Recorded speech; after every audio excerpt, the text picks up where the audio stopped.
How y'all doing? This is Rob Burnham, here for Richmond R&B, and this is another episode of Richard TV 91. This time doing another episode of Vampire Diary Reviews. This time reviewing Vampire Diary Season 2, Episode 13. What happens on this week's episode is John Gilbert's trying to protect Elena, and she doesn't want to have nothing to do with him because she knows that he's her father, and she knows that he was her he's acted like her uncle because her his brother adopted her, but he was in her life, but he really wasn't because he didn't tell her he was her father or whatever. She's upset about that. Well, what happens is Jules calls the rest of the werewolf pack to Mystic Falls, and Brady, I think his name is, who is played by Stephen Amell, is one of the main wolves that try to help Tyler.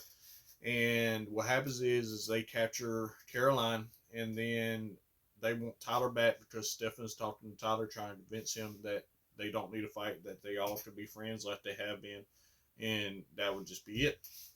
Well, Tyler really doesn't trust Stefan and them because he knows that they killed his uncle Mason. So what happens is they have an exchange, and Tyler's able to break Caroline out during the fight between Stefan, Damon, and the rest of the werewolves.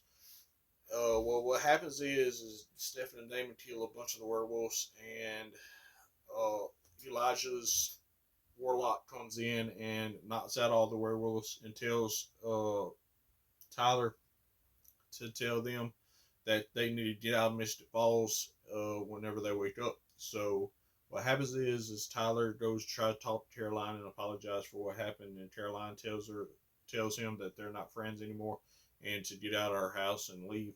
Well, Tyler goes back to the werewolves, Brady and Jules, and tells them about the Moonstone. And they ask where he is, and he tells them he doesn't know because he doesn't. So let's see what happens to that. At the end of the episode, John Gilbert goes to talk to Catherine, and he says he's working on getting her out of the tomb. So let's see what happens to that. Other than that, that's all that really happened. My question for y'all is, now that John Gilbert's trying to help Catherine out of the tomb, what's going to happen with that? As always, Rob Burnham, aka Teacher Man R&B, sign out. Guys, GG is awesome. My rating for this episode is probably going to be a 7 out of 10. It was a pretty decent episode. See you next time.